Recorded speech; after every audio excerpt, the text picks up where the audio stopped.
Hey guys, this is Camfrey15 back at it with another video for you guys, and I'm back with another Fairy Tail 100 Year Quest manga chapter review for you guys. I didn't forget you guys for the second time, the second week the chapters come out. I actually remembered the whole reason why I missed last week's chapter was I was getting ready for my new job, and I haven't had time to like record videos and stuff like that. I was very busy this morning, so I couldn't make a review and put it to the channel as early as I could. And then last week what happened is I just straight up forgot that the chapter came out. Last week, the last chapter was really good. I liked how Erza used her armor to find a way to win and defeat Misaki. Pretty cool. So yeah, but we're here with chapter 106 of 100 Year Quest. And man, what a doozy of this chapter was, especially at the end when we get the tea, or we getting Selene versus Ingnia.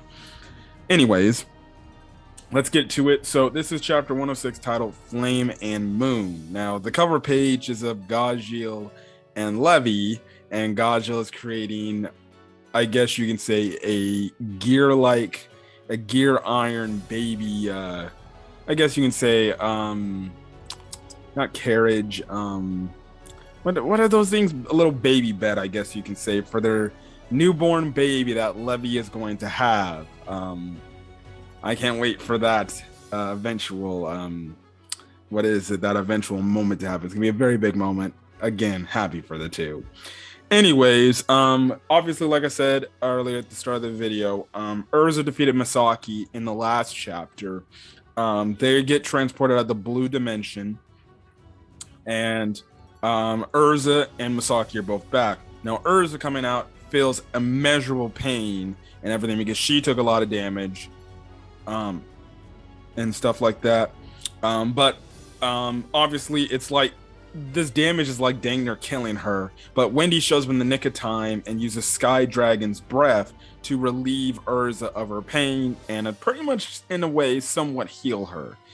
Gajil is like, he was with Wendy, and obviously Carla's happy to see Wendy again and stuff like that. So yeah, now Wendy goes on to say that she just cast a recovery spell, but the damage is obviously worse than she thought it originally was. Now Gajil was like, wait, what about the other girl? And Misaki's just laid out to waste. She is dead.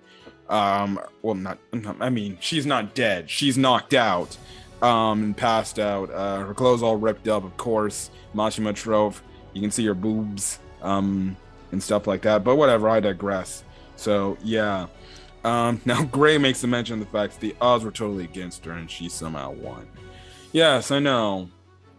Erza always finds ways to overcome what you might say is odds, just like against Kyoka, against her mom, and against here. I don't know where I rank this win in terms of, is this like controversial win, or is this just a straight up victory? I think it's more just a straight up victory than a controversial win, because we know with the Kyoka and the fight with Erza's mom, you can say those are, I guess, controversial fights. I said those controversial fights, and it doesn't make no sense, but I digress. That's me. Now they ask, wait, who the hell is the kid? And Lily's like, oh, this guy. Yeah, Wendy fought him and she didn't want to leave him behind, so she took him here and stuff like that. So Wendy's like, maybe we should just lay him right next to the lady. But oh boy wakes up. I already forgot his freaking name. Oh boy wakes up. He literally grabs Wendy and hugs her. He's like, no, I don't want to leave you, Wendy. I love you, man. I want to stay with Wendy. That's my girlfriend. I'm like, oh my goodness. I'm like, no. Only Wendy can be single, sadly. She needs to be single. She doesn't need a love interest. So we'll see. Anyways, freaking Gajil knocks out the dude, and he's knocked out. They put him next to Misaki, and that's the whole thing there. Now, the crew's wondering, okay, well, we are all together again. This just leaves Natsu, Lucy, and Happy. We got to find these guys. So hopefully we can join up with them. And Loxus, I forgot. Now, we do cover the Loxus and Lucy and Loxus, Lucy, and Virgo. Oh my gosh. Virgo literally is wrapping Lucy around, and it's like completely like in bondage, I guess you can say. And freaking Lox is like, is that any way to carry someone? And obviously Virgo's like, oh, it's okay. I like it, and even the princess likes it too. And stuff like that. So yeah. Lox is just like, I feel sorry for you. Yes, we know. We know Lox is. Virgo is kinky like that, and she's going to stay kinky like that until she gets punished. Again, like I said, I don't know what the hell her definition of punishment is, but I feel like she's very sexual in the way she acts. So I think her punishment is sex and doing it hardcore. Anyways, moving on. I want to keep this as PG as I can. We come over to Natsu and Suzaku, and essentially they were following Ingnia, and his scent leads down to this underground bunker away. Now, Natsu's like, all right, let's go. But Suzaku's like, wait, don't you feel that like this tense atmosphere, like the more we go down each level, the stronger this power just illuminates. And how it's getting stronger and everything. And Natsu's like, so what about it, dude? Who cares? And Suzaku's like, that must mean we must be close to the deepest, darkest parts of the labyrinth, the depths, essentially. So we probably should take caution. But Natsu goes on to say, like, yeah, I know that, but I'm going ahead. And obviously Suzaku's like, what are you doing, man? And Natsu goes on to say, if anything, you're the one who hasn't been careful till now. From the moment Ingnia showed up, I've always been ready for war. He's kind of just telling Suzaku, like, dude, you say you've been on guard, but you really haven't. I've been on guard this entire time because I want to get back at Ingnia for everything he's done and stuff like that. I've always been ready to fight him. So this kind of shocks Suzaku a bit. Now we cut over, now they head back down, and it's kind of just like a little underground place and everything. And even Suzaku makes mention of the fact that this place feels different than the other labyrinth levels. And they go on to say somewhere on this floor, and as you know, this is going on, we see Ingnia right there at the center of this, like, I guess, thing. This, I guess you can say this pedestal. And essentially, Ingnia goes and say, it took long enough, but it looks like it's finally ready. Darogmog. I get it. So you use this heart to advance your plan, huh? You really were my true friend. And that's when we find out that apparently Ingnia and Darogmog were friends. Interesting. They had a whole plan set up together. And what Ingnia has is right there is Elfsera's heart, the thing that they were looking for. Diablos and Fairy Tail were looking for. What Selene was ultimately looking for to gain all the knowledge she can in the world. Now, Ingnia goes on to say, only you had the same idea I had. Now, let's get this started. Now, Selene shows up out of nowhere, literally just uses her magic to transport herself there. And she tries to attack Ingnia, but Ingnia ends up dodging or blocking the attack. It kind of shocks Ingnia. And essentially, Ignia's like, that's an interesting way to say hello, Selene. And obviously, Selene's like, please, I'm not gonna let you get that. So you're gonna have to hand that over to me. Now, that's when, like I said, we find out this is the heart that Elfsera has back when he was human. And essentially, Ingnia goes on to say, he remembers where to find every single weapon made by man, and you were going to use that to kill me and Viernes. So that was the whole thing. That was kind of Selene's whole plan, is get a hold of these weapons that could take out Ingnia and Viernes, who we have yet to meet yet. So yeah, now Selene replies to that statement saying, I truly, I never imagined you would desire the power of humans as well. She thinks that, oh, you want the power of humans as well to probably take me out. And Ignia's like, please, me? I don't need those. I don't have any interest in them. And obviously this, like, Selene's like, wait a second, what are you talking about? And stuff like that. And obviously Ingnia's like, and please, I don't even need this pathetic heart, and he just burns it to utter ash, to the dismay of Selene.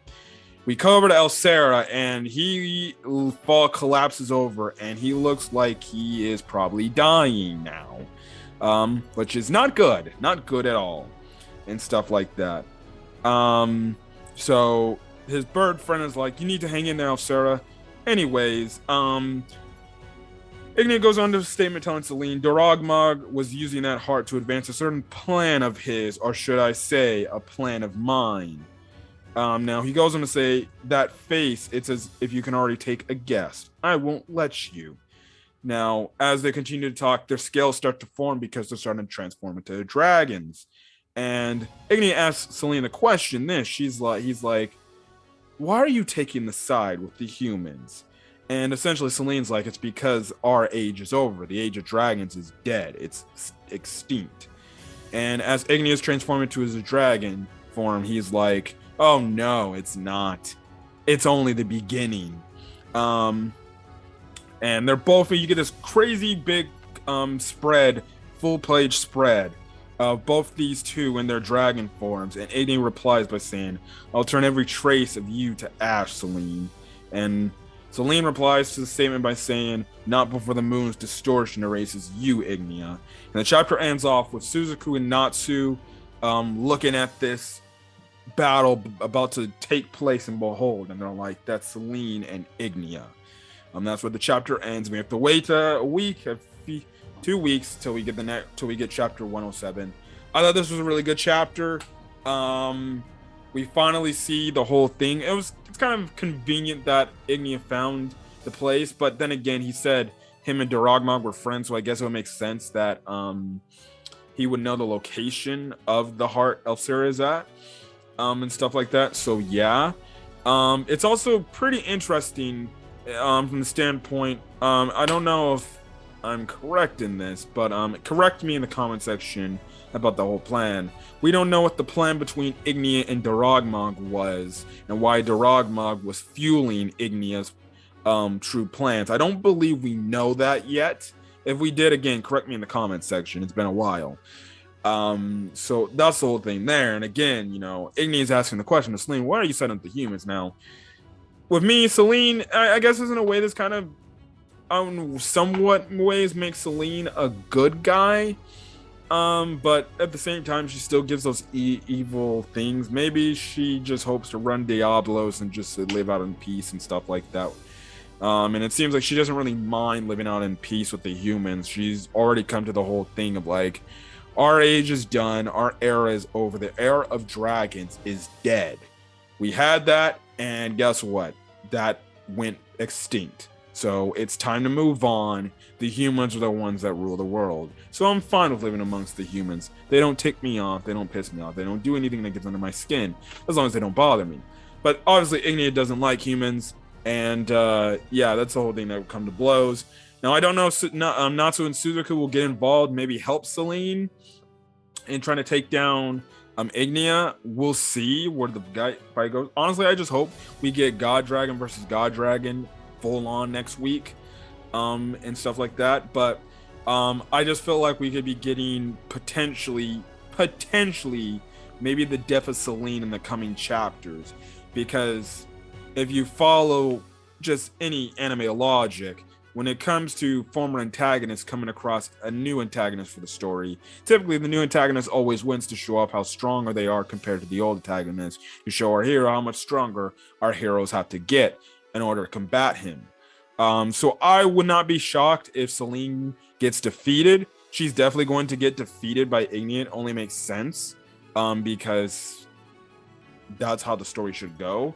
I just don't know if Ingnia will kill Selene. Now, he says he wants to burn her to a crisp, so it means he's out for blood. He's going to try to kill her. I hope he doesn't, because that would be the end of one of the greatest fairy tale waifus in history, and stuff like that. But yeah, that's kind of all I got to say for the chapter. Nothing much to talk about with the Lucy Erza whole situation after their fights. It's kind of that, but it was a cool, pretty climactic end to the chapter. I'm not gonna lie. Just seeing the chapter of two dragons about to fight at it and go at it. It's been a while since we got that. The last dragon on dragon fight we got was, I believe, Ingnia versus Acnologia, and that fight was insane. I think Natsu and Suzuku more than likely stay on the sidelines and watch how this battle unfolds. But I would not be shocked if Natsu finds some way to try to get involved in the fight and maybe help Selene or something like that when he sees that Selene's fighting against Ingnia. But we'll see where the chapter goes in the coming weeks in chapter 107. But if you guys like the video, leave a like, put in the comment section your thoughts on this week's manga chapter for Fairy Tail 100 Year Quest, as well as hit the subscribe button if you want to get more Fairy Tail 100 Year Quest content. Anyways, guys, I'm gonna get out of here. Hopefully you guys are staying safe out there and having a great rest of your day or night on this video. Until then, guys, peace.